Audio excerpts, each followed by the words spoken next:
Welcome to the Power of Lifting podcast. I'm Eric Cafferty, owner of the Mecca Gym. I am a strength and conditioning coach and a contest prep specialist. The focus of this podcast is to dive into the mindset and the drive of people who have done incredible things with their lives. If you got a question about anything about me physically or what's happened in the past, just ask. I don't have any, strangely enough, came out without any of those mental hangups, Right. Which I understand is unusual. But Right. I really don't mind people asking. This is a weird thing.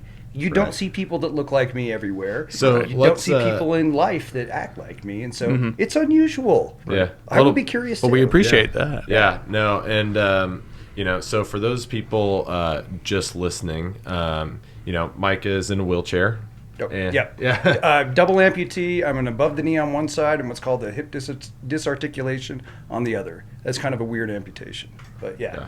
Okay. So, we obviously send out a little preface questionnaire. Yeah. You're retired and you're a former soldier, so I'm Yes. assuming that had something to do with the wheelchair. That did. I was a soldier for 14 years. I was Wow. both enlisted and an officer, which Wow. to people in the military means something. But no, I was in for 14 years. I served in both Iraq and Afghanistan. Wow. I lost my leg stepping on a bomb in Afghanistan. It happens, part of the job. Yeah. But and then I spent about 4 years recovering in San Antonio, Oh, and wow. then managed to get out of the military, retire, and move back here. Cool. Wow. So what was what were you? I guess what was your job when when you met the bomb? When I met the bomb, well, we weren't formally introduced, unfortunately.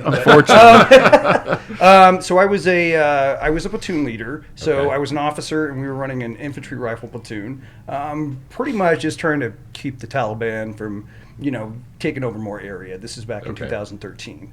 Okay. And yeah, weirdest place. Bombs everywhere in the ground. Really? Like everywhere. Wow. Like within a couple of kilometers, you could have easily 1,000 of these things in the ground. Oh my They don't gosh. even know where they all are. They just go out and bury 'em. They just go out and bury them, and they've been doing this for 10 years, and they don't know where they are. The civilians get injured. Breaks your heart when it happens, but I mean, Yeah. these people just keep burying them. So kind of a weird place, but yeah, we went out, got shot at a little bit. It happens. Yeah. Managed to shoot them off, and yeah, we were trying to move towards a weapons place they'd store their weapons, and sure enough, we ended up finding like 5 bombs that day after the fact. So Oh, wow. not good. But I mean, this kind of stuff happens. It's just part of the job. If you find 99% of them, there's still 1%. Yeah, that's and that's unreal. just no, it is, and that's just the thing that I don't think a lot of people do not share that perspective. They're like, something happens to them and they feel like it's the end of the world, or they.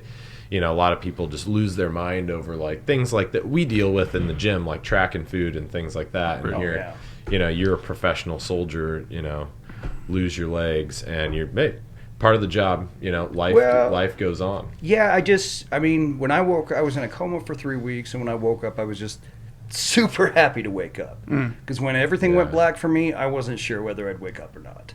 And to me, that was... So did you have that moment of consciousness where you're like, I don't know I if was I'm gonna wake conscious up? the whole time until apparently I was given way too much ketamine. Oh, okay. Which is actually a good thing, apparently. I was Prevents conscious shock right and up stuff, until yeah. that. Oh, wow. So for me, I wasn't sure, and this is like part of the tearjerker of the story. I just had my first kid a month before. My wife was home with her first baby. man. I'm deployed. And Yeah. I thought, when this happened, I was like, oh, crap, they better stop that bleeding. I really want to be a dad for a while. Yeah, seriously. So, it was kind of up in the air when I finally passed out, and when I woke up about 3 weeks later, it was just, oh, breathing. Okay, good sign. Yeah. What's going on? Yeah. What am I missing? I know something happened. Legs? Okay, not too bad. Like, I don't have to run anymore. I mean, I like running, but it gets really tiring. I don't have to do that. So Wow. did you kind of know what had happened when it happened, or? Yeah, my guys told me. They Okay. thought I died. wow. I got thrown through the air like 20 feet, face Holy planted. shit. Oh my And so they got up to me, and I guess some legs was missing. So they got up and rolled me God. over, and I'm like, well, are my legs there? No. Okay. start doing something. I got like 4 minutes till I bleed out. Come on, let's go. Yeah. They did a great job though. They really did. My guys were And these awesome. are guys that you were in charge of. Yes. Oh, So yes. you were very thankful well, that you trained them. Technically in charge of them. Whether or not I was really in charge, that's a different thing. You get around an infantry platoon, I'm not listening to you. Yeah. So Sure. little different, but yeah, no, they did a wonderful job. I mean, it's because of those people that I'm still breathing. They were able to put tourniquets on, stop the bleeding, get me medevaced. I mean, they did wonderfully, and then literally hundreds of doctors, and nurses, and other people have worked on me. Yeah. So Wow. yeah, it's a big team that goes together for something like that. What branch were you in? I was in the Army. In the Army, okay. Yes. That's awesome. Yeah. That's exceptional. I Because mean, crazy story. Well, I mean, this is just movie stuff. Like when you hear crazy things like that, it's like I've only heard or seen of things like in movies, but this is actual real life. Yeah. And you went through it, going through it. I mean, it's just amazing. That's kind of how the military is. You're like, That's I thought I crazy. saw a movie about this. Yeah. But yeah, it's. Wow. Is it's that like surreal. a weird thing that like you see fictional stuff based on things like this? Does that bother you in any way? Or? It doesn't me. I know it does a lot of people. Okay. Me, I'm just like, whatever. That's not right. I don't care. They Oh, got that that's wrong. freaking I'm just gonna Hollywood. Yeah. nitpick. Damn but- Hollywood. Yeah, they don't know what they're doing. But it's for me. I think when they fictionalize it, I think that's a good thing. It exposes people that, life isn't always just, how you plan it. Yeah. Life isn't this cookie cutter thing that people go through, work a job for 20 years, retire, whatever, It doesn't always work that way. In fact, I think for most people it doesn't. And when they show stuff like this, traumatic injury, death, and, horrible things that happen, I think it opens up the culture's eyes a little bit to accept these a bit more. Yeah. I get different reactions from 5 years ago than I get now. And a lot of it is just the culture's kind of opened up towards being accepting of handicapped people out and around. Right. Before, they were there, but they stayed in their homes. They stayed out of the way. Right. Nowadays, I mean, me, I never had a problem. I just wanted to get out and, Right. I got a life to live. I can't worry about being handicapped. Sure. But Absolutely. a lot of these people have a really hard time just getting out in public, maneuvering around, and they'd rather it's too much effort. And Yeah. people, they treat them differently. They treat them off, and I think it's just a lot different now. People are more accepting of it, and I think it's directly because of the fictionalizations. Yeah. We're trying to tell these stories of kind of the stuff we've gone through for the past almost 20 years now Yeah. in these most recent wars. So Yeah. I think it's a good thing. I think it's a good point. Yeah, it's just not very often. I mean, especially I feel like in this area, or maybe it's just everywhere. It's just not very often that you run into people in wheelchairs in general. Amputees and you name it. So I was super thrilled, when Boone started coming to the gym, when you started coming to the gym. Andrew's got another young gal that comes to the gym now, and she's crushing, doing pull-ups and stuff. Oh, yeah, I saw that the other day. She's Way to make the rest of us ridiculous. feel bad. Yeah, exactly. Geez, with her wheelchair, but Oh, yeah, she was strapped in. and Yeah, pulling she's killing it. yeah, Yeah. but it's super cool for me to see that because I never really, that's not something I really thought about when I was originally like, hey, I'm gonna open a gym, and the whole idea behind it is obviously elite level performance because I coach a lot of athletes, but more so than that, it was I want to help just society in general, learn the proper ways to do health and fitness, right? Oh, yeah. And originally just as many people as I could help. That's the idea, right? Expand the reach so you can spread the good word type of a situation. And it's just it's really a good experience, I guess, for me, just seeing people with handicaps coming to the gym and being able to use the facility. Hey, I've done something right, giving these people good access and a good environment to do something like that. So I mean, it's just I would really say this cool. is about the most accessible, handicap-friendly gym I've been to in the That's Treasure awesome. Valley. That's great. I was at a Gold's when I first got here. That one closed a while back. I went to a lot of gyms trying to figure out, okay, where am I going to be able to even get around? Where Yeah. can I actually get to the equipment? Is Right. everything just packed as tight as possible? Right. And no, this was by far the best place for me. Yeah, that's awesome. It really super awesome. Great to hear. accessibility was a Yeah, huge yeah, thing. no, great to hear. Because, Yeah. like I said, I would have had no idea from the get go if that was the case. Well, yeah, sure. Oh, yeah. So crowning achievements, something we always ask people. So, military service, obviously. Oh, you're good. No, you're good. We'll read it back to you. Okay. So yeah, I think that was it's funny you put in here Mecca Buns and Guns competition. That was, oh yeah, I did quite well. Yeah, apparently. Yeah, that's what I'm talking about. Killed it, especially the buns aspect. Oh yeah. Whatever's left. Yeah. Yes. So yeah, I mean, tell us a little bit. I'm really interested to find out, just purely from a physiology standpoint, some of the things that you and Andrew are working on. And some of the things that you personally are working on with your fitness level right now, because Andrew's told me you have a hobby farm. Oh yes we do. Oh good, that is fantastic. We want to hear about the hobby farm, and it's awesome that you do that, because I think one of the big themes we have on this podcast is kind of the mindset. Like, you would think a lot of people that are, amputees, it's like they're not going to be out there working a hobby farm. No, they usually don't. No. But so you're a rare breed. So I kind of want an insight into some of that. Gosh, that is like a giant question. I'm sorry. No. Let me take it back to the start. When I first got injured, I realized I dropped about 80 pounds in 2 feet in about a second. Yeah. That's how much I lost. And when I woke up, just from healing, your body sucks up so much. Yeah. You'd have to be on like 12,000 calories a day to even try and keep some sort of semblance of like muscle. Right. It just, your body sucks everything into healing. Yeah. So after, months and months of this, I finally got out of the hospital and, it was just this skin and bones. Yeah. I'm like, okay, there's no way I'm going to heal like this, much less, get back into shape. So it took a long time of just trying to figure out in gyms and stuff like that. Physical therapy centers when I get a few minutes, okay, how can I lift again? How does this even work? Yeah. How could it, at that point, like doing a lat pull down, I couldn't figure even out how to get the bar. How does that even happen? Right. And it took years of trial and error and experimenting and constantly falling off benches, which is kind of funny. But that's not cool. Oh, come on, it's kind of funny. It's kind of, you only fall that far. No one cares. Yeah. As long as no one's looking. But those things are stuff that I took on myself. I thought, okay, I got to figure out how I get back in a gym, how I can do this. Because when I went online and looked, I talked to people, nobody knew.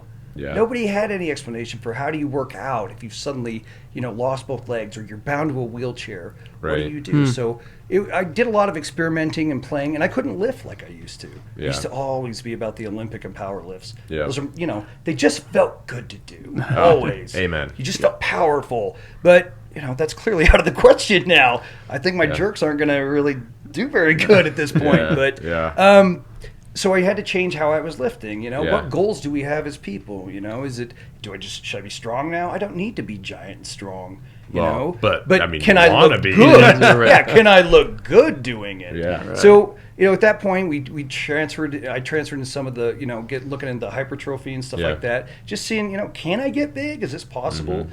And worked along for a couple of years. What about Andrew though? That was a huge thing. Suddenly you had someone who professionally knew how to do this and was willing to work with someone like me. And I've had people who I've asked to work with in the past and they pull back. I don't know how to work someone like you. Yeah. But it's kind of taking that risk too. Yeah, sure. Do you want to try and go out on a limb and say, okay, well, we're going to try this. If you get hurt, you get hurt, but we're going to try. Yeah. And Andrews, he hasn't hurt me yet whatsoever, but Good. He's really challenged good. me in a lot of ways. The way he looks at my body is different than I do. And let's face it, we all have our own body images, our own kind of insecurities and issues that we kind of use just not to make things happen. Right. It's been good having Andrew because the things I'm insecure about, he doesn't really care. Right. If I'm insecure about it, he says, we need to fix this to make you better. Right. And so that's what we've been doing. And I'm working muscles like that. I didn't even realize that wasn't there. That was atrophied. Right. And just after these kind of things, he's been able to target a lot of these and really adapt a lot of the equipment. Yeah. Let's see, when we started. Until about 9 months ago, I hadn't done a row in like 7 years because I couldn't figure it out. Yeah. I couldn't figure out how do I sit on a bench and pull a thing towards me with no legs. Right. And I couldn't figure it out. And so what, do you just give up on rows? Like, hell no. No, you don't do it. And I worked a lot of different ways. It wasn't until I met Andrew, he's like, let's just put one of these straps here, put you at the back of the bench. It's fine, and it's those little adaptations that someone who knows the gym, who really knows how to do this stuff, has just made me my level of fitness has gone up, my excitement about it has gone up, everything. That's awesome. And there's so many. Almost every exercise has to be modified in a little way. Sure. And so it's just kind of figuring out those things to get the same movement. Super creative. You got to be really creative, I imagine. Yeah, and that's just it. I think you kind of hit the nail on the head is, being excited about it and being excited enough to be creative about it. And really it comes down to helping people, Oh, yeah. And it's like, one of those things, I think, myself as a trainer and say, if I had zero experience working with somebody, with your particular situation or injuries or what have you, I would, want to take that on, free of charge if I wasn't an expert in it to at least help you. Like, hey, nobody's able to help me. It's hey, well, maybe I could help you. I just have to teach myself first, type of a situation. I think. That just shows a lot about somebody's character to be able to take that on, even though there's not a book necessarily written about it. Oh, absolutely. And it's no surprise that it's a former firefighter soldier that wants to do that. Yes. Yeah. We actually get along very well. We can have those conversations that you can't have with civilians, because that makes sense. Just say that? Oh gosh, what's wrong with him? Yeah. But the military, we're like, oh yeah, we get it. But it's been a good match for me and him. But to be honest, I bet most of your trainers here would be willing to be willing to take a swing at this. It really, I don't know. You've created a very good group here, a very good dynamic. So how has your training helped your hobby farming? Oh my gosh! You mean like picking up, bags of feed and hauling them everywhere and dumping them? How does that? Fixing fences all day. You're got to be a strong son of a bitch. Well, seriously, it's just. Well, even with legs, that stuff is hard to do. Yeah, it just and I've learned to cut a lot of corners, and I've learned that equipment helps a lot. But whether it's I still split firewood by hand with an axe, and that is a shoulder workout and a half. Yeah, that's a man right there. That is what I'm talking about. Fixing fences and stuff. I have the worst fencing. It's that 3-post Western style, and it's just god awful to fix. But you got to do it, and it's just that heavy work. I would say that's actually. I know you think handicap, it's got to be hard to do. It is, but it is so important to still be able to do those functional things in life. Absolutely. And learning how to, hold awkward weights, stuff like that. If you're holding something out to here and you're sitting on a little metal grate while you're trying to put things in and hammer something in at the same time, that's working a lot of different muscles. It's working a lot of different stabilization you have to learn. And so it's actually been very good for me as far as mobility and working around to do that. So for sure. Do you think the hobby farm is somewhat of a side effect of keeping yourself mentally stimulated? Absolutely. 100%. It is, a hobby, but it gets you engaged. I've never thought I would care about the nitrogen content in my soil and how much biomass I have per acre. Never thought I would care. Yeah. Never once. But doing this, when I first got out, I wanted some space from neighbors, from people. Yeah. This has been, a big event, a big change for me. And we had all this space, and we ended up, to convince the wife that, animals are a good idea. We got some llamas, which we still have, and they do nothing but sit there and eat and drink and put a smile on my wife's face. There you go. But, it led to, we have cattle, we have longhorns that we raise. We have quite a few chickens right now. Awesome. Got the biggest dog you've ever seen. What kind of dog? It's an Irish Wolfhound. Oh, good Lord, I'm not yes. kidding. He's this tall. Wow. So. That's fantastic. Got that on camera. Guy. He is that tall. What's his name? Finn. Finn. Yeah, Finn. Awesome. Yeah, I'm not kidding. He's this tall. That's exciting. That's huge crazy. Guy. But it's plus with a farm, it's every morning, every evening. Yeah. No excuses. It doesn't matter if you hurt. It doesn't matter if you feel sick. It doesn't matter. You have to do it. Animals need fed. You do. No matter how terrible I feel, whether I feel like I'm just too exhausted, too much pain, whatever, you have to do it. Right. So I have to get up. I have to go out. It doesn't matter if it's raining, snow. It has to be done. Right on. And I think that factor is a big part of okay, you know, it has to be done. Well, Structure. everything in life has to be done, so you might as well just do it routine. all. Yeah, Oh, absolutely. Life is a lot more about just you. You know what I mean? Yeah. I'm going to be a big fan of this hobby farm thing. I think it's pretty absolutely. sweet. Yeah, it's great in summer, not so great in winter when you're. Nah, that's fair. That's fair. So tell us to backtrack a little bit. Yeah.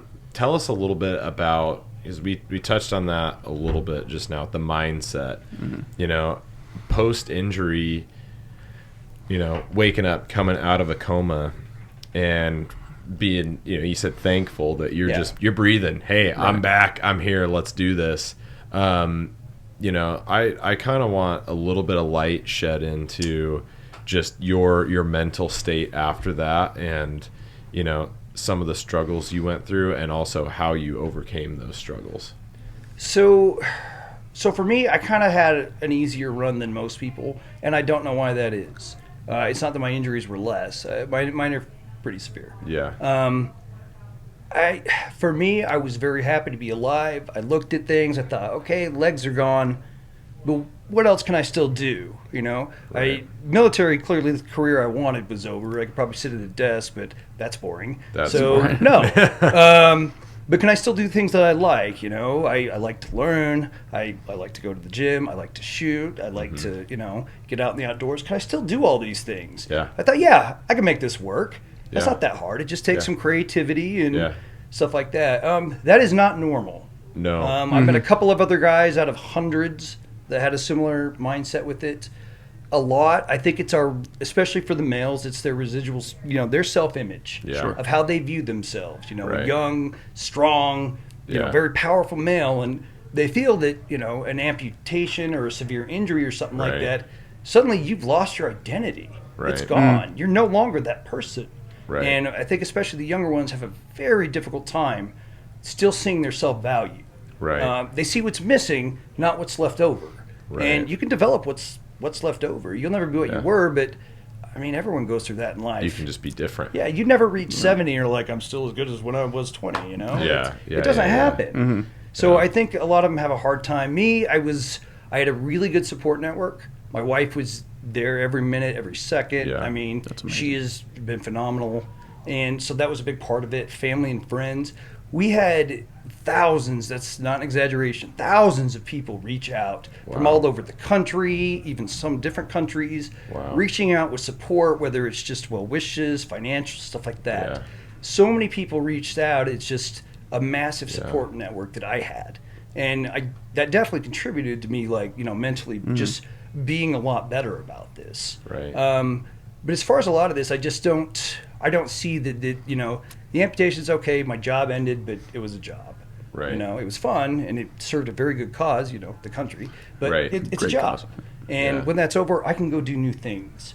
I may not be able to do everything I wanted, but I can do lots of other things. And for me, it just didn't seem like an end. It didn't seem like something to be that sad about. I mean, it sucks. But for me, myself, my position, I thought, okay, it's not that bad. That's amazing. Do you think that is amazing. that is attributed to like who you are? It's just like interesting because when you look like at someone's past, like growing up, like your childhood, you have experiences where you feel like you overcame things that could have been, I mean, don't want to get too personal, but like that could have been very harsh, but you're able to adapt and change. And then the military obviously shapes people's minds into, I'm going to get this done no matter what kind of deal. Very Do you much think? so. Yeah. You do it because you have to.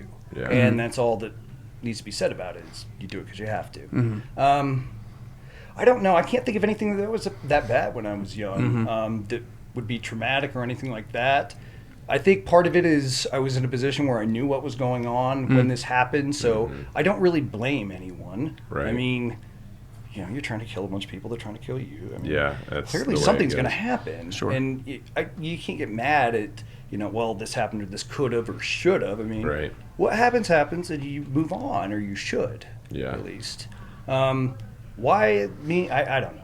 I don't know. I have no answer for that. No answer for the amazing. I can't see being any other way, though. It doesn't seem like it'd make a lot of sense. Yeah, no. I mean, I feel like, you know, even just being on this podcast, I mean, I feel like this is going to have a huge positive impact on, you know, somebody, at least one person that might be going through a situation, or maybe somebody else who has been through a similar situation. I hope they they hear that, and it speaks to them, because I think, like you said, out of the hundreds of people you met that have had injuries like this, I feel like that is a very rare mindset to have, and it's just, I definitely subscribe to that. Just focus on the positive things, focus on what you can do, and not the things of the past. So shooting, what calibers are you shooting? Oh my gosh, what calibers are you not shooting? I don't shoot any of the really weird ones.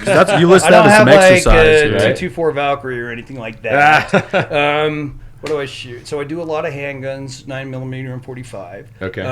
As far as rifles, my hunting rifle is a 30-06 Remington 700. Had it for years. Classic. Nice Leopold 3x9. Classic. Yeah, great. For distance shooting these days, I've actually been shooting an M1A chambered in 6.5 Creedmoor. There you go. Springfield put one out a while back. Yep. Phenomenal shooter. Just phenomenal shooter. Creedmoor. I do, yeah. I'm on the fanboy club of that's Dude, that's a good how round. can you not It's phenomenal. be a fanboy of 6.5 Creedmoor? Let's be honest. Yeah, just such a nice trajectory, nice flat. I mean, it really holds.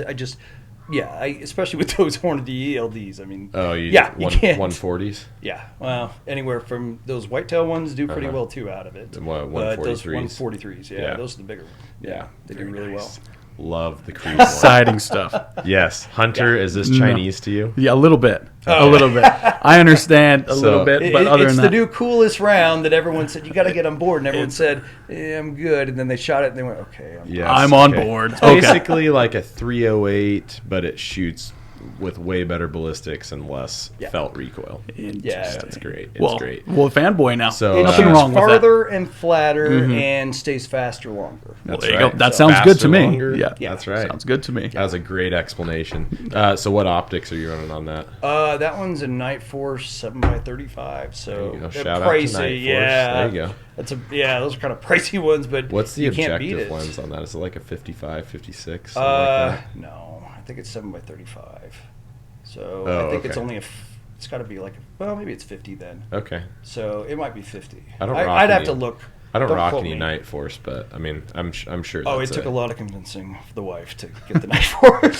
Some slowly strategic moves. Dude, until you got to work it over a few months to work that one in. I've been loving the Mark V HDs. Mm-hmm. They're sick. And then I've rocked some Vortex PSTs as well. Oh, nice. Yeah. In the past, and I love Vortex. I've done some ad work for them and stuff like that. Love Vortex, but for some reason that Mark V HD from Leupold is just it's hard to not put one of those on every rifle, and I would have one on every rifle if they weren't as expensive as they are. I'll put it that way. I want to say they went on sale a few months back, and I was talking with some gentlemen who I think they went on sale at Cabela's or something. They all went down and picked up 3 apiece. Oh man! You couldn't take beat advantage of that. Oh yeah, I mean I've heard excellent things about those. That's awesome. So I've been on to the 6.5 PRC recently. Oh really? Actually. Okay. So basically, you take it's the same projectiles as a Creedmoor, except for it's like you said, a little further flatter. Faster, longer type of a situation, and dude, it's just absolute tack driver. Love it. Nice. Love it. So anyway, big fan of shooting. So what pistol platforms are you shooting? Oh god, I thought that was muted. Sorry. Oh, no worries. Pistols. So I use Para Ordnance. I've got a Colt, and then lately the one that I've just been absolutely in love with is actually a Springfield M&P Shield. Oh yeah, there you go. 9 mil. Yeah, as far as I'm a fairly fast shooter with pistols, I still can't keep. I mean, and that does not have like a competition trigger or anything like that. But it is an incredibly shooting pistol. Got to be a favorite. And if I go to the indoor range, I'll put 500 rounds through it in an hour, no problem. Dang. Yeah, that's a lot for. I managed to be in a position while still in the Army that my family had moved here, so I was alone for nearly 6 months, where I had nothing to do but show up to go to the gym, show up to a doctor's appointment once in a while, and so I'll just spend my day at the shooting range that's just down the street. That's phenomenal. So, it sounds like a good deal. It's it's with hard. the right discount, you can get your price point right on your ammo, and you can go to town. So it's I was afforded one of those very rare times in life when you could do something like that. Yeah. Right. So. Yeah, it's hard to not have a smile on your face when you're shooting at the range, right? Oh yeah. I mean, it's just, well, you just feel, it's where you make that progress is, after tens of thousands of rounds instead of just, hundreds. And it's one of those things that takes so much to get really good. Yeah, build that muscle memory. And, just like with lifting, I always absolutely tell people that, and I've heard lots of firearms instructors, it's just practice. Just like with any other skill, with lifting, it takes 10,000 reps to really master a movement. Oh yeah. Same thing with. I will tell you, the lifting was a big part of getting better at shooting. Yeah. I didn't realize, you hold as much as you hold, you tense up as much as you can, you relax what you need to, but honestly, the more muscle mass and just the strength. I would watch as I got stronger and I recovered, my shooting get incrementally better and better. Yeah, I bet. And a lot of it was just building back that strength to hold it where it needs to go through the recoil, get back on target quickly. Yeah. All of it. It was, huge advantage with it. Yeah, that's awesome. Yeah. I'm sure that also gave you something to get stronger for, and you could see your improvement doing that, and I'm sure that was that's big. Cool. That's a big help, I think. A lot of people, what is this? You work towards something and you see the strength gains and you're able to do it. It's like, I'm going to keep doing that. And it's a funny thing for me as recovery is I started from such a low point and I felt I had to work up, and it's something that's chronically an issue a lot with handicapped people is they don't exercise. Right. They feel they have a reason not to exercise. I feel like if you're handicapped, you should be exercising more than the average person. You're not burning enough calories. Right. You're really not. Right. If you see me here, I'm always in a manual wheelchair unless I'm, in 6 feet of mud, whatever. But that's understandable. Then I'm in a tracked one. But it really, you've got to burn those extra calories. Being handicapped, especially in a wheelchair, atrophies and just ruins so much of your body. It's just the weirdest thing for me when I see people who are injured or something and they just stop. They say, well, I'm injured, so I can't go to the gym. You're like, that's a shoulder. You've got another one, and you've got an entire rest of your body. Yeah. Why are you taking 6 weeks off because your shoulder hurts? Yeah. There's a lot more of your body. Yeah. And so I wonder about that when I see people like that, because I feel like there's a big disconnect between people who are injured or handicapped in some way. Yeah. And just the exercise stops, and it blows my mind. Yeah. There's a huge psychological aspect that goes into that too, and that's, I harp on this a lot when we're talking on here because, I just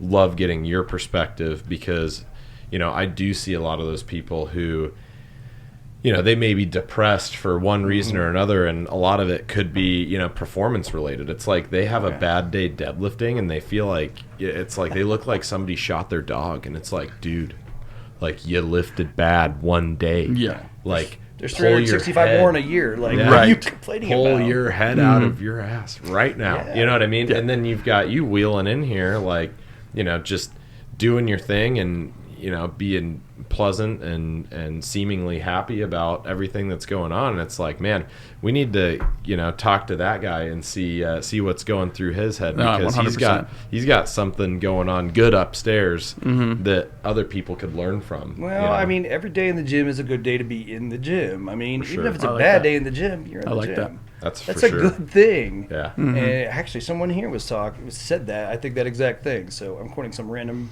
member. But, every day is a good day to be in the gym. Yeah, it is. You're in here. Your body works. You're doing something good for yourself mentally and physically.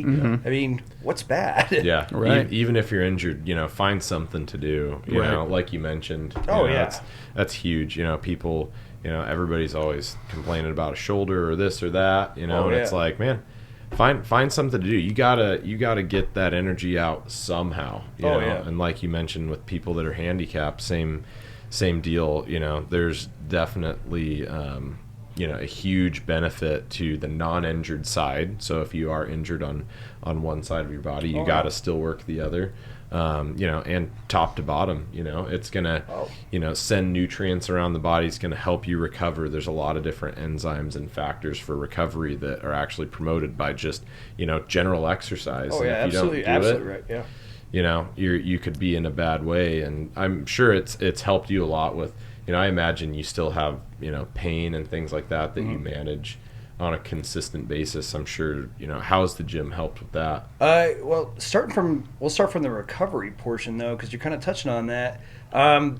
So when I was first injured and got out of the hospital, I couldn't even sit up. My pelvis had been shattered. Parts of my back are gone. Muscles are destroyed. Shrapnel through my abdomen. I couldn't even sit up. And so trying to get back into this, I still have to have a lot of surgeries. Yeah. I think when I left San Antonio, I was at 140. So oh my goodness. We think the medical records got a little weird. But the reason I was able to do this many is because as soon as I would get cleared from the last surgery, right. I would immediately start trying to exercise again. Get strong. The extra blood flow makes things heal way faster than if you don't. Right. I can tell you from doing both. And just because I could heal that quickly and rapidly, they were able to do a lot of stuff to help fix me and put me back together that they didn't think they'd be able to do.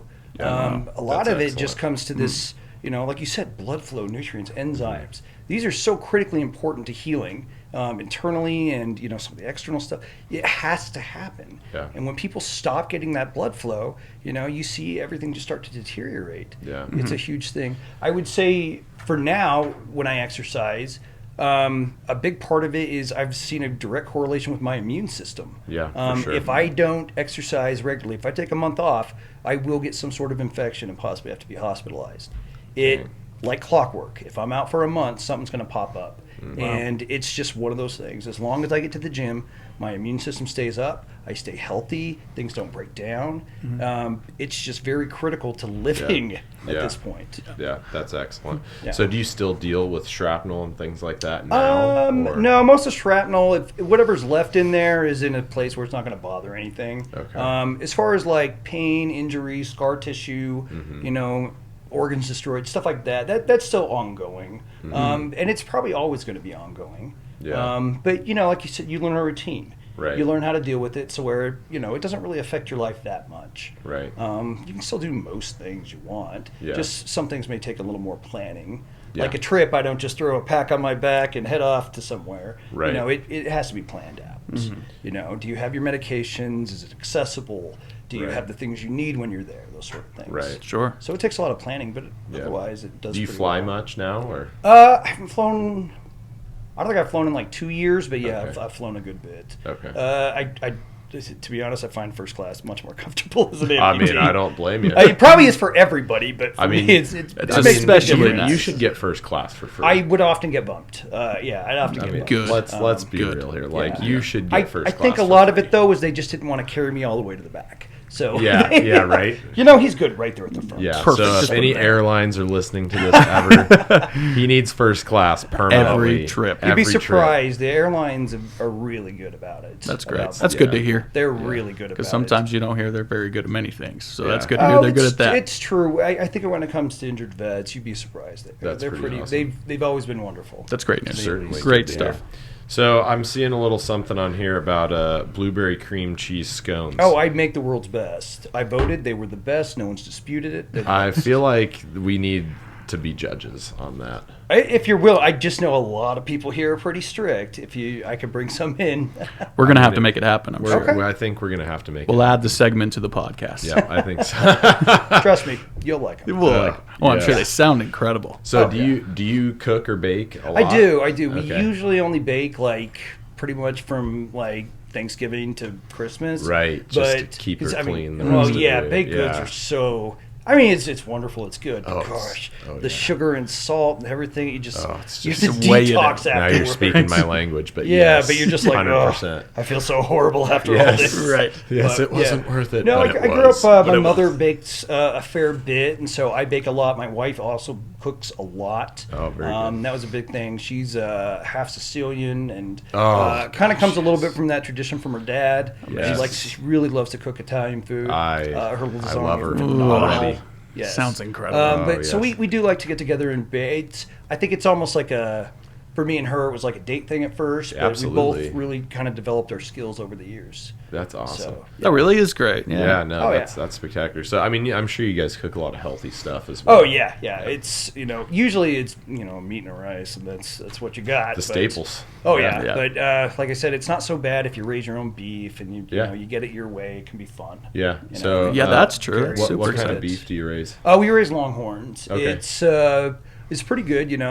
It's going to be a bit leaner, like a good bit leaner. Yeah, Like if you make burger out of it, there's no fat to drain. So is Longhorn? That's technically a breed of cattle. It is. It is. It's an American breed, I'd say. Before there was America, the old bunch of cows escaped, and for some reason, growing really long horns and being really lean was super advantageous. Yeah. So they're badass. Right on. Oh yeah. Too.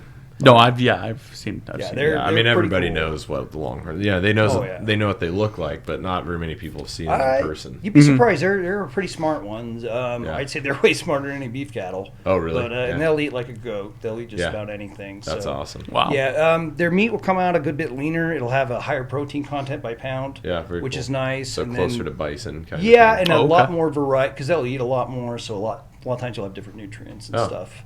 Depending on what you feed. I corn finish mine because it tastes good. Yeah. So, yeah. But Amen. they're good that they don't put fat between their muscles. It's just a rind on the outside. So if you don't want the fat, you can always just cut it out. That's fantastic. Yeah, but I mean, it's stuff like that. It kind of improves when you're okay. We're gonna eat healthy. Well, this is healthy. Yeah. This is good. Yeah. Right. No, I'm a huge fan. I buy a whole beef whenever I need one. It's like.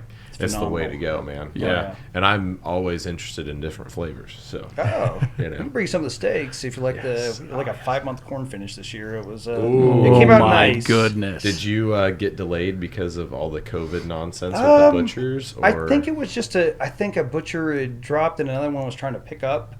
Pretty abruptly, and so it delayed a little bit. But I mean, they got out and did a wonderful job. Fantastic. Did a wonderful job. Did they come out to your property and get it? That's fantastic. Yeah, I was waiting on forever to get a cow butchered. Holy smokes, man! Finally got it though. Thank the Lord. I was buying store bought meat, which is You're like kidding. Oh yeah, it tastes so weird. Last time huge no. My wife was like, "I am through with this," and I'm like, "Me too."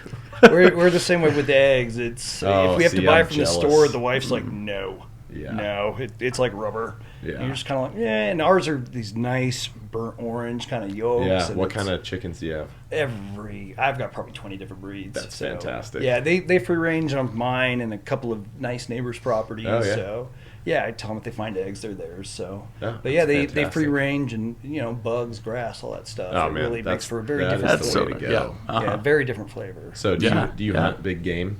I do. Okay. I do.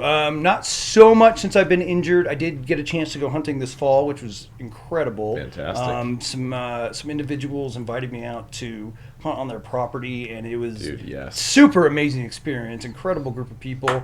Ended up getting an elk, so that was wonderful. Dude, that's fantastic. I've been elk hunting since I was, a teenager. A bull or cow? Nice. I've got a nice sized cow. That's the best, man. Oh, yeah. That's the meat wagon right Oh, there. yeah. Delicious, phenomenal. Man. Yeah. Really good experience.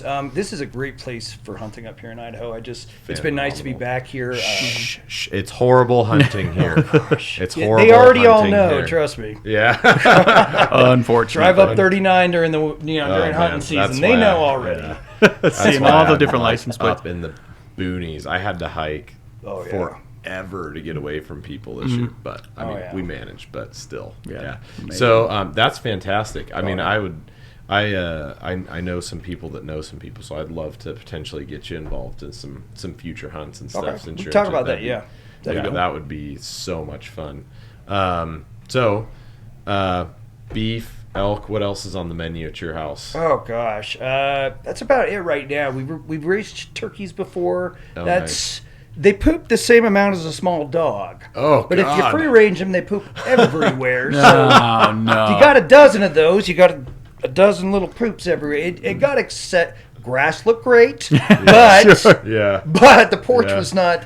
It was a little hard to entertain when it just looks like just covered in here. So we decided to put off on turkeys for a couple of years, but that was a pretty unique experience. They're very different. They're a very friendly bird, strangely enough. Oh, really? They would follow you around and talk to you all day. That's like hilarious. when I'm out working, I'd have a couple of turkeys just sitting there, like, talking to me while I work. It's kind of funny. That's they're awesome. They're a really funny animal. It really is. So have you ever done the goats? No. So we don't do. So my family has kind of a bias against goats. Okay. Farmers from eastern Idaho. Okay. So no goats for me, and then they don't want them in our neighborhood. But gotcha. I get they're cute. They're fun. I don't know. I do like goat cheese, but those ones that just Get startled and just pass out. Yeah. Have you done any like lamb or anything like that? No. Like I said, I ended up with this weird bias against sheep and goats and all that. Oh, really? It's an old as cattle. a group. It's an old cattle rancher thing. I think Okay. they just what those? No, range maggots. Range maggots. We don't deal with those kind. You got to eat beef. Yeah. No, I mean, There you go. I'm a beef man myself. So. Yeah. Yeah. I do enjoy lamb and mutton and stuff, but we just don't Nothing do like it. the beef. Yeah. So we always ask the question: top 3 things you're most passionate about and obsessed with today. You know, we talked about. You know, I'm sure fitness is definitely one of those things. Mm-hmm. But and then we talked also about your hobby farming, which that's fantastic. Love it. But you know, history is definitely something that pops out to me. And you mentioned, you know, being kind of a lifelong learner. I do. I recently got a degree in history, so that's part of the reason that's so recent. Cool. But yeah, I always loved history as kind of a story where you can kind of look back and see how have humans evolved. Yeah. What have we valued? What do we value now? I don't think it's any way to tell the future, but I think it's very interesting where we've come from in such a short amount of time. And interesting to learn from, right? Yeah, I mean, from hunter-gatherers to in 12,000 years, you know, we're sending people up into space. That's a pretty quick run for a species. So it just has always been very interesting to me. And you can see humanity itself. What are our extremes? Yeah. I mean, you look at history, and that's where you see these extremes. Right. You know, when can people, collectively do really good? Right. When can they do collectively horrible? Right. You know, just how horrible can they be? How good can they be? Mm-hmm. And you get to see all these different elements of it. And I love think that. that's kind of an important thing is as we go through our lives is kind of see ourselves in the bigger picture. Yeah, what absolutely. are we as a community, we as a nation, we as a world doing? Yeah. And I think we see that as each page of history is written, it kind of Absolutely. develops that story of us. So Yeah. Story of us. I like that. Absolutely. So what pieces of history have you found most interesting to you? Oh gosh, most interesting. That's Or your lot. favorite eras and or I- regions to study. I definitely really like northern European. I was gonna say the Roman stuff. Probably pre-Roman during like the migration period. You had fantastic. so about 2,400 years, whatever. You had a bunch of tribes from Eurasia moving out into the area, and I think that those tribes, sometimes they call them Celts, whatever that actually means. Yeah. But it really, they kind of defined, I think, a lot of the culture that came in some of the areas after a while. The Gaelic culture in Ireland definitely took a lot from that and embraced it. And I mean, you read those old Irish stories and you think, boy, these people had a very different mindset than we did. Absolutely. I think the cattle. There's a famous old Irish story about a queen and her husband in bed arguing about who had the most stuff, and it sparks a war because he had a bull she liked. That was too nice.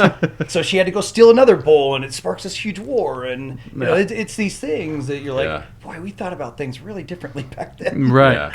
Yeah. So, no, for sure. It's just interesting. But a lot of those, I'm curious is, where did the transition periods, I think, are the most interesting. Yeah. No, I would agree with that. You have these points where everything seems to be cruising, and all of a sudden it just they evolve. Yeah. gone, and you're like, wow, where did that come from? Yeah. Seems like we're actually living through one of those I periods would now. 100% agree. Yes. Yeah. I mean, especially, with the technological advances that have kind of been pushed along due to COVID, whether we think it's for better or for worse, the advancements of being able to do like the Zoom and the, the remote and just, a lot of things even throughout the world now are much more accessible.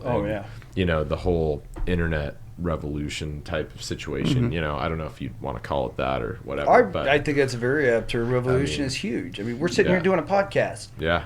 I mean, that's huge. Yeah, that didn't happen 10 years ago. No, not you're even potentially close. talking to the entire world just to how much they want to check in. Isn't that You have that amazing? availability. We didn't have that 20 years ago. Yeah, I mean, you can anybody can have an audience and speak now, which is absolutely crazy. Oh yeah, a lot of different voices get to speak now that couldn't before. Stuff outside the mainstream stuff. Yeah. I think that's where you're seeing the uniqueness. transition as well. For sure. Is these voices, and you hear so many voices at once, and it's starting to sway a little bit more differently. Yeah. And then you're just hearing about all this. I mean, you're just hearing about all this stock stuff and all that jazz, where it's just like all these billionaire hedge fund managers are actually getting touched by these peasant people and all this kind of stuff, and you're just like, this is peasants. Yeah, just transition and all that kind of stuff. I get fascinated personally, like with a single character in history, a person. Oh yeah. And I just study the heck out of these people and stuff like that, and then try to do. Do you find yourself doing that, like specific people, or is it more of a general? So I've looked into quite a few specific people and just kind of either done a paper on them or just read a couple of books on them. Just like historically accurate books. I think you can never go wrong. Anyone you look at, you'd be surprised. It's pretty interesting. I mean, you can do Napoleon or Charlemagne or some of these other big people, Alexander the Great, the big ones. Mm-hmm. But you'd be surprised. There's a lot of people who, much smaller, did incredible things. What's his Washington Carver? George Washington Carver, I think, was it was a gentleman in the late 19th century that exposed a lot of the abuses that were going on in the Congo with abuses that going on in the Congo from the Belgians. King Leopold, this horrendous stuff that was happening, and this gentleman who I guess was at one point a mercenary but also a Civil War soldier from the U.S. went sort of on behalf of the U.S. to go look at it, and he exposed the whole thing. And you get these very interesting characters.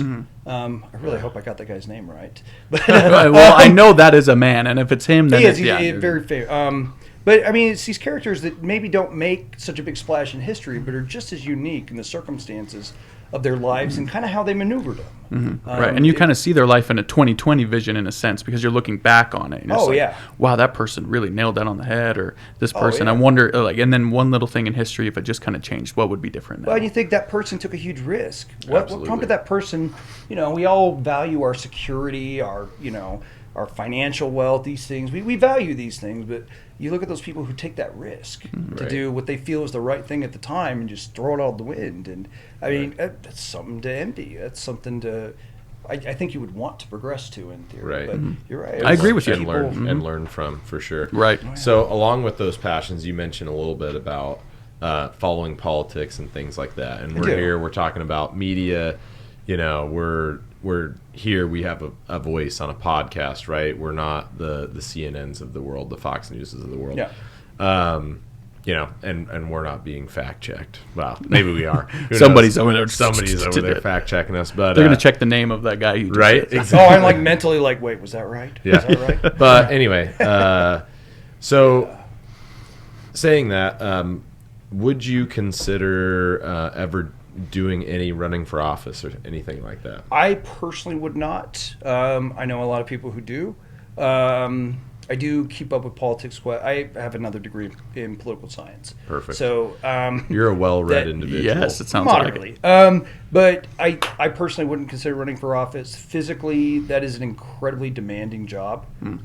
Even at the local level, like the representatives are only supposed to work 3 months here. Right. They've been in session pretty much since COVID started. Yep.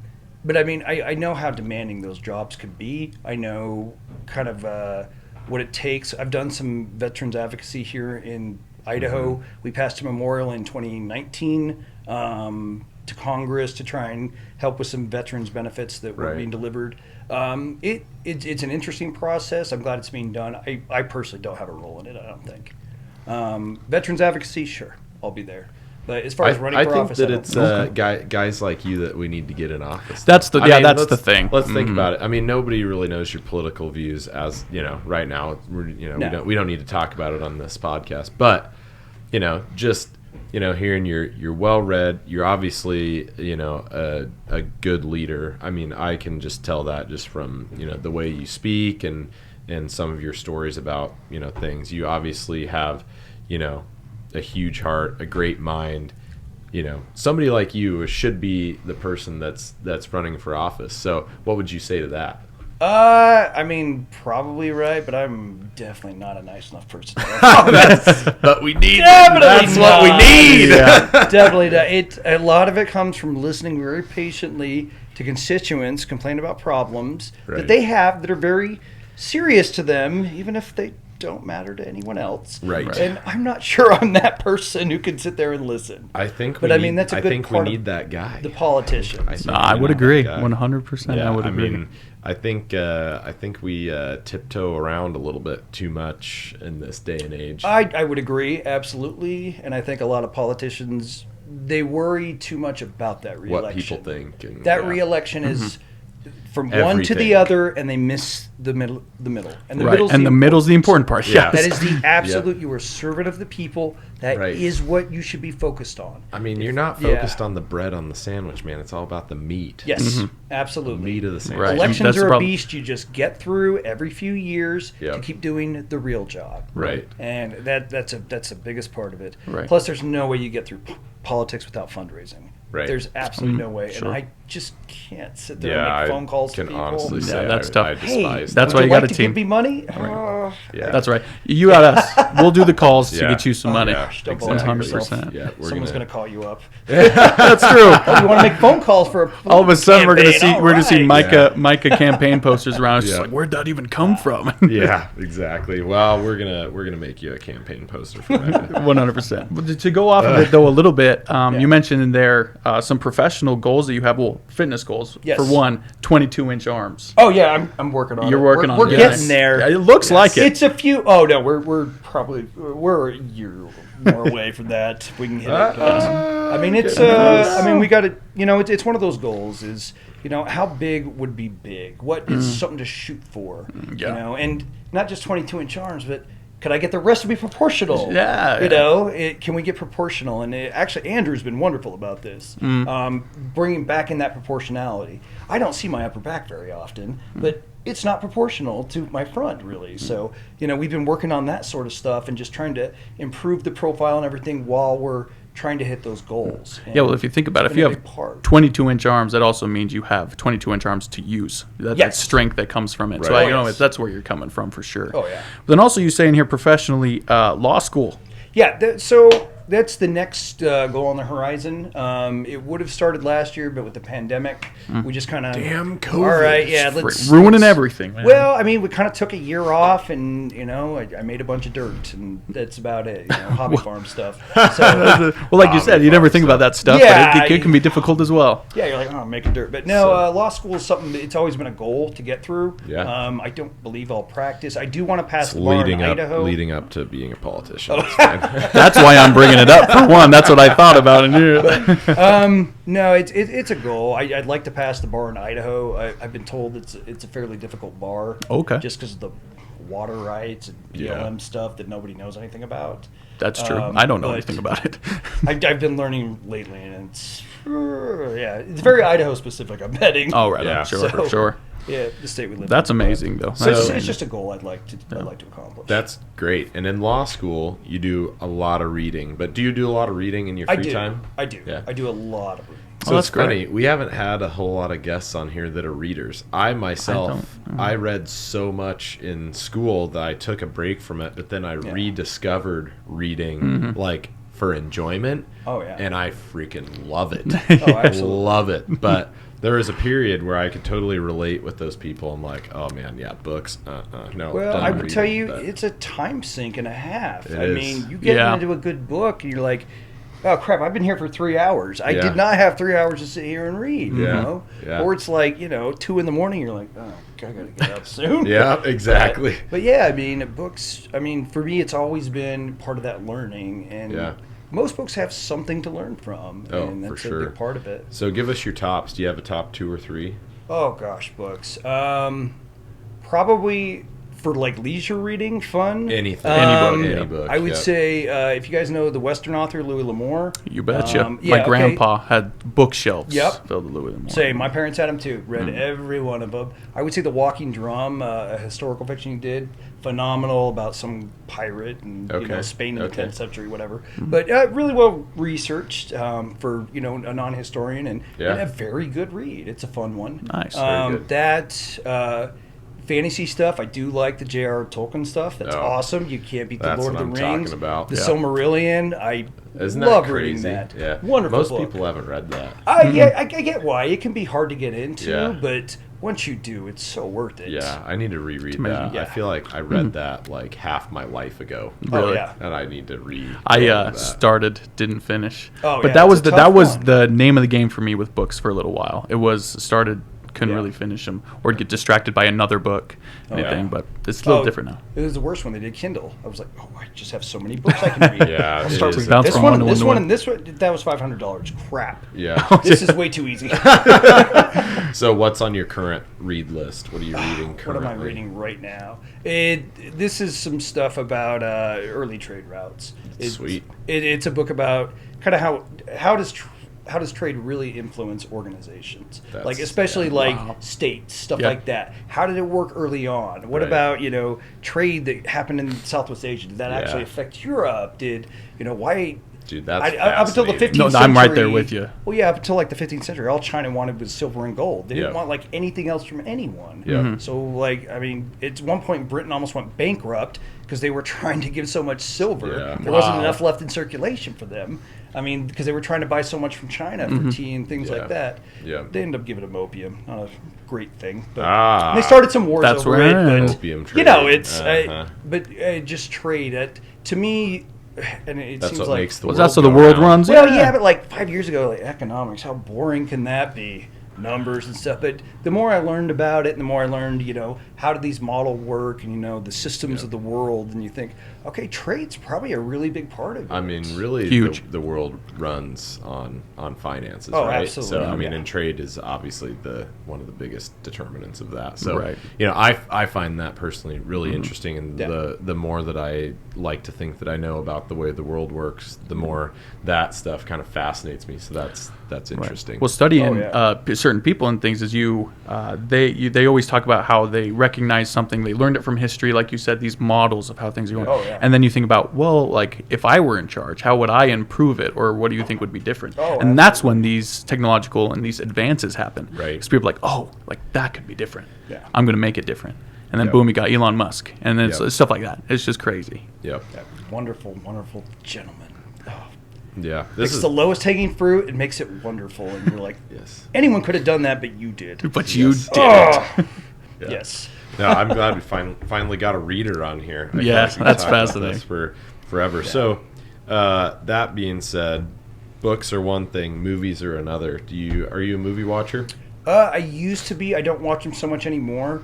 I don't know if tastes are changing or what, but like just sitting, it's got to be a really good movie to sit down and watch. Same with like a series or something. Unfortunately, it's a lot about the mass production because there's so many distribution networks. Let's just fill them, and you're like, that could be bad. And I mean, and some things are good. Oh, like for sure. With there's a few of those like that have been flooded. That the series, I think. Yeah. Being able to put the money in this, I think Game of Thrones set the tone. Like, sure. If you dump the money into it and you write it well, like it'll pay out. It will. In a big way. I think a lot of people are trying to kind of replicate that. Which, hey, okay, good TV watching. I could do that. Sure. Did you watch Tiger King? I did not. That just had. I'm sorry. Like. No, I mean, this just to me is like it's almost making fun of those people at that point. Like they are just. It for sure is. Yeah. But God, it was like a train wreck. You just can't look away. Well, yeah, but it's just a tray. You're like, oh man, I probably know people like that. I guarantee you, I can tell you for a fact I do. Yeah, and it's just, I don't know. I think I've got a soft spot. I couldn't watch Napoleon Dynamite for years. God, like a small town in Iowa, I was like, I used to wear those boots. That's relatable. I wore those at first grade. That's not funny. I think that's me. I think you're making fun of me. Yeah, but after a while, like, okay, I can kind of see the humor. Those people in that town still don't realize you were making fun of them, but whatever. Right. Acid wash jeans and all. But, right. But yeah, I think I just have a little more sympathy sometimes. You're just like, let's not make fun of them. But I mean, there's some great stuff. I loved Vikings when it came out. Vikings, was the first season was incredible. Yeah. That was there was a lot of good ones that have come out recently, but it just there's so much going on. It's hard just to sit. Yeah, it's hard to make time. That's fair. I'd rather read than watch a show too. And there's always little things. I like me, I've got a couple of other hobbies that I do woodworking and some other stuff like that. Okay. And right on. Between that and children, like, where's your time? Dude, seriously. Kids right there. So tell us about your kids a little bit. How many? I've how got old? 2 boys. One is 7 and one is 4. And they're both very much young males. And I can relate. they're big. They're getting farm strong, which I think is a good thing. Definitely a good thing. Yeah, very much a go thing. They're big. I think our 7-year-old's about 4 or 5 and about 90 pounds. So he's there you go. Monster. But That's awesome. no, it's just wonderful having kids. It's incredibly frustrating a lot of the time. Yeah. But I mean, it really, I don't know. It's hard to describe if you. I know you have a son. I don't know if you have. I have twin girls. They're gosh, okay. almost 2 now. So you get it. That suddenly you're a parent, and these time sinks and frustrations are just so wonderful. Yeah. So. Yeah, I can relate. My 2 boys are 5 and 3, so they're just. Didn't I get a second? I'm sorry. Yeah. So they're just a couple years behind yours, and I can totally relate. Yeah. It's like they want to wrestle and they want to. Oh man, it's like the young boy. When thing. you're home, it's like just trying to prevent literally fire from going. You're like, no, don't touch. No, don't fall off the couch. Roll out of a room, roll back. Room is destroyed, and you're like, stop throwing that at the TV. Yeah. Bad idea. Yeah. Like, jeez. Yeah, exactly. Damage control 100% of the time. Yeah. So what are they into? What are your boys into? The oldest right now, he's huge into Minecraft and now. But I can honestly being able to build stuff is fascinating. I think that's what draws people to that thing. Probably. I think it's the order. He just loves that. Just all into it. So it's like every 10 seconds. It's like, let me tell you about this that I did. Like, dude, okay, you get like 5 minutes and then I'm cutting you off. Okay? Yeah. We're not doing this for another 3 hours. You're right. No, we got work to do. Like, we got to go out. Yeah. But they're into that. The youngest one's into whatever I'm into. Yeah. So whatever I'm doing, he wants to be doing too. Which is Yes. nice, that kind of, that idol worship. Love that. Oh, yeah. The older one's out of it for sure. He's like, oh, what's that? No, I'm not going. I don't want to go to that. Yeah, forget it. Yeah. But the younger one, it's still a good thing. So he's into kind of whatever I'm into, which is good. Do you guys have horses? We do not.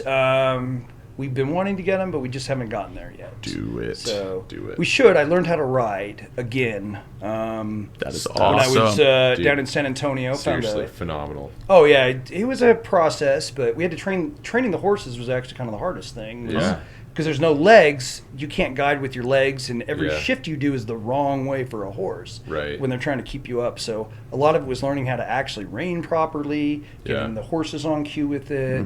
But it was good. Yeah, we would love some, but it just for us right now, it's kind of like, all right, you got enough right now, get some other stuff done, and clean out, and then move to the next. Right I do love riding though; it's a wonderful thing. That's spectacular. Yeah. I'm excited for it for whenever that happens. Oh yeah, That'd be sweet. You'll have more to talk about at that point. Yeah, right. So, music in the gym. We always ask this kind of off the cuff question. What kind of music do you listen to? What kind of music do you listen to when you work out? Oh my gosh, that's a horrible question. I know, right? Okay, so I usually don't listen to music very often. Lie. I've just recently started because I finally found headphones that fit my ears. There you go.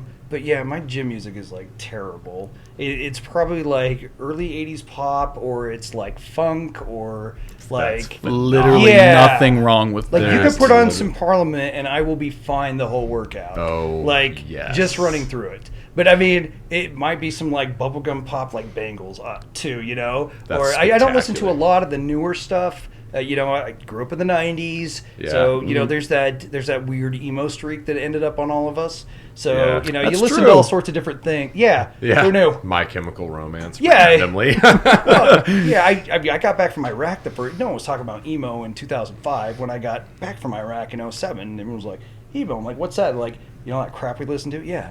It turns out it was emo. Oh, thanks. Yeah. Counting Crows, Matchbox 20, all that stuff. Oh, And yeah. you're just like, oh, okay, yeah, but That's pretty funny. But now To us, it's special. anything that anything that kind of just gets the blood flowing. Like I you do go. like funk because to me it's very creative.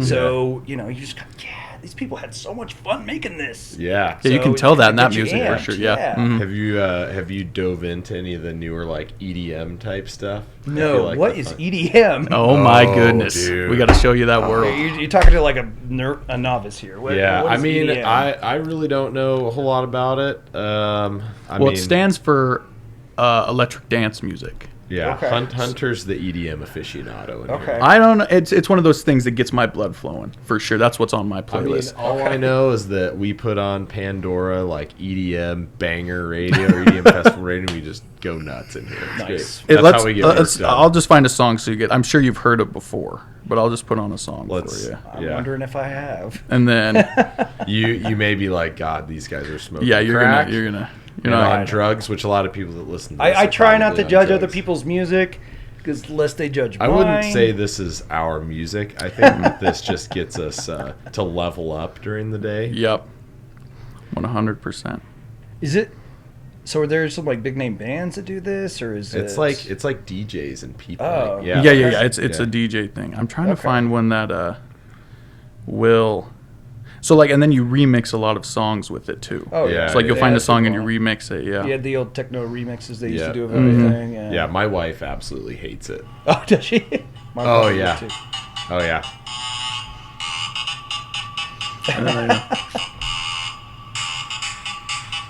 I mean, I just get really going with this kind of stuff. I get it. It's got a good beat to it. Yeah. Yeah, and that's what it's all about. It's like the beat, you know. Oh god, I would lift too fast for this. Just start cranking stuff out. Yeah, you Anyway. just would. You just. Anyway, yeah, Yeah. yeah. I'll have to listen better. That's the White Stripes. I've That's heard not White necessarily. Stripes, Yeah. yeah. That's Okay. Yeah. that's a little bit different. All right, here you go. This is great. This is my favorite question, I think, that we ask. Yeah. Who would play your character in a biography? You would have a legitimate movie like we talked about earlier. Oh, dude, God, I don't seriously, know. yeah, This could be a very serious question. yeah. I have no idea. Oh man, You know who I'd want to do it just because it'd be funny is Gary Sinise, but just Who because is he plays that? I don't Lieutenant, even he's the know one who him. played Lieutenant Dan. oh, Yeah, that's why I want to do it, just so we have those double roles. yes, But That's wonderful amazing. guy, by the way. Oh, man. He's incredibly supportive of the military and veterans. Is he? I've that's met great. him a couple of times. that's at least. fantastic. Yeah, I've met him a couple of times. Guy is incredibly supportive. but you ain't got no legs, Lieutenant Dan. Oh yeah, guy's very Love nice. it. But yeah, that would be great just to have that double role. You Oh, know, yes. Like, so what do you do? I play people without legs. Yeah. That's awesome. just a mark on your career. Oh, So, dude, Yeah. spectacular. That's a great I mean, answer. but he may need to get a little lift. I was gonna bit. say, Yeah. I was gonna say like Christian Bale after Batman. Oh, would be- yeah. There you go. I thought Not in the I thought machinist. No, yeah, no. Not in the machinist. No, So I thought- Batman, Christian Bale. Yeah. I went to the American Sniper. Who's that? Oh, Bradley Cooper. Bradley Oh Cooper. yeah. That's Yeah. that's what I kind of seen Yeah, when he I grows could- out that beard. And, Yeah, Yeah. yeah. It's I the can first time see. I've had a beard this long. It's been wonderful. It suits It's you. been wonderful. It does suit you. It Yeah. suits I'm finally you. fitting in at Mecca though too. So There you go. Just That's got all the it beard takes. going down. That's all it takes. You just gotta Yeah. grow a good beard. Oh yeah. So I mean, we mentioned a little bit about role models, and you mentioned that that's kind of tough to answer, which I totally I can relate to that. And so, why do you say that's a tough question to answer? I don't think there's ever been one person I really idealized or thought Right. that's something that person I want to replicate. Sometimes there's something that someone does that I think that's where I need to be. Or good I need to quality like character traits. things Yeah, like that, it's yeah. okay. What are these things that at the time that you value, and I think values do change. Right. The emphasis you put. I think I was a lot more about ideology and you've got to be right and you got to fight and this stuff when I was young, and as I Right. got older, everything gets a little gray. And so those values aren't really so strong anymore in those areas. I would Yeah. say now more family and community and stuff like that is much more important to me than some of the other stuff was before. Right. And I think it just changes throughout my life. So when I say who's your role model, I think I don't know. It just would depend on the year I was at, and if Yeah. I even saw something that would do that for me, Right. and it's always kind of a hard one for me to answer. Yeah, I mean, and let's be honest, like how many people have walked your path, really? I mean, you know what I mean? That's fair. And Yeah. it's the same thing, with a lot of people. I mean, I could certainly name a couple of, I guess, role models per se in a couple of different areas, but it's yeah. like, it's more so, people that you respect for certain personality Yes. traits and things like Very much that, so. because you'd be hard pressed to find somebody that has been through a situation like you've been through, to idealize or idolize. So Well, that makes sense. I think you're right about. For me, a hard thing was that the first was realizing virtually no one goes through the same situation and these trauma things the same way. Right. And I found that a lot of stuff that I wanted to do, that I've done, just people hadn't done them before. And so that kind of, to me, is all right, well, then I'm going to be the first person to do it. Let's do this. Yeah. You know, it seems physically possible. Just because someone hasn't done it, let's do it. Yeah. And so for me, with no one kind of to look at, because I looked, I thought, okay, well, what does everyone else like me have? You know, right. what have they done? What do they do? Yeah. And there are other people like me, but the answers were fairly disappointing. Yeah. And for me, that's just no. Okay, we're going to make this work. Yeah. And so for me, I think I had to get over the point where it's okay to be the first. It's okay to fail. Just try it and let's see where it goes. Mm-hmm. Yeah. Instead of looking and thinking, okay, someone's done this before. I can do this now. It's okay. Well, you better be the first one because otherwise it's going to look really bad. So that's amazing. Yeah, you're definitely breaking trail in a lot of ways, which is fantastic. And that's why we make the movie out of your life. By the way, that's exactly right. Yes. Hunter will be lead videographer. I'll do it 100%. I'll do it for free. But yeah, I mean, to that point, definitely, you're breaking trail and doing things, and I think something that is very evident is you definitely go into a lot of things that might scare most people, and they might scare you too. I think the big difference is you're not afraid of fear. No, I mean, fear's something you have to tell you that there's a risk. Right. That's what it's telling you. If you're scared of something, it's telling you that there's probably something really risky going on there. Right. Okay, well, do your best to mitigate it and keep going. Yep, exactly. I mean, that's all you can really do. It's I don't know. It's okay to be scared. Yeah. It's not okay to let it hold you back from stuff. Yeah. It's not okay to let it hold you back from doing things you want to in life. Yeah. I think that's where the difference is people think, well, I'm scared, then it's okay to let it stop me. But it's just a warning. Yeah. It's just telling you to be cautious. Yeah. Yeah. Proceed with caution. There we go. Yeah. Watch your step. Yeah. Watch your step. I totally subscribe to that. Mm-hmm. So what's next? What's next for you? What are kind of some of the things that you're thinking about on a day-to-day these days? Coming up, like I said, law school is something we're looking for in the pipeline. After that, that'll be about 3 years probably. We're not really sure.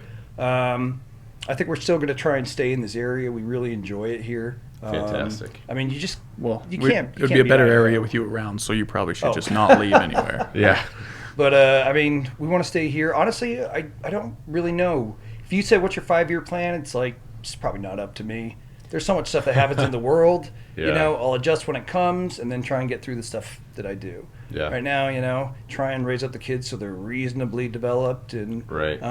We'll see what goes after that. Like I said, it's people will pay you to do just about anything. So Right. I mean, money's a very important thing, but I mean, you got to have big goals. Yeah. It's what you want to be, what you want to do. Yeah. So for sure. I would say I don't know right now beyond law school, but just we'll see what happens in the world. It's like you said, we're at a time of very dramatic change. Yes. But revolution, I think, is a good word for it. Yeah. As far as how we communicate, how we interact, and how we view ourselves. So we'll see what happens in the next 5 years. Yeah. Maybe good, maybe not so good, but yeah. I mean, definitely. Probably a little bit of both. Yeah, I mean, but the bottom line is, we're going to keep living regardless, and so regardless of who's president, regardless of who, what's happening in the world, like you mentioned. As long as it's not like a world war, we should be okay. Yeah, so, you're right. I mean, fingers crossed here. Right. Yeah. But regardless, you got to keep doing life and keep taking care of people around you, and that's what we're all about. Taking care of our community, helping people live better, healthier lives. Working on some preventative medicine, which has been hugely brought to light by COVID, the pandemic, stuff like that. So yeah, I'm totally right there with you. We got to keep on just making the best out of life. There's no reason to be miserable over things that are out of your control, right? Oh, absolutely. I don't think happiness necessarily needs to be tied to your situation. Never. You can be in the worst situation and be perfectly happy, or the best situation and be miserable. Yep. It's kind of up to you how you want to view it. 100%. Yeah. Yeah. No, I subscribe to that. Well, I'll let you have the last word on that. I mean, I think you hit the nail on the head right there. It's spectacular. You got anything else you want to tell our lucky listeners that get to listen to all of your knowledge? Oh no, I just appreciate you guys having me on. It's nice to get out here. Like I said, I really support Mecca. I like what you've done. We appreciate I really that. like the community you've built. it's been very inclusive and it's been very beneficial. Yeah, we really appreciate it. It really is. It's from day one when I got in here, it was very, very much brought in, very much just a good feeling in place. Drives you to be better. Yeah, well, we appreciate that, and that's great. Nothing makes me feel better than hearing that. I want to thank you personally for being on, taking time out of your day. It sounds like you've got a lot on your plate. Kids, hobby farm, we're all living busy lives, and it really means a lot to me, you spending some time to come hang out and listen to me and Hunter blab. I appreciate it. Good chat. I'm super glad that we had you on. Yeah. Well, thanks for having me. Thank you, Mike. I appreciate it. Thank you. Thank you for joining us on the Power of Lifting podcast. Be sure to like, comment, subscribe, and share. For more content like this, follow Eric Cafferty and the Mecca Gym on all social media platforms.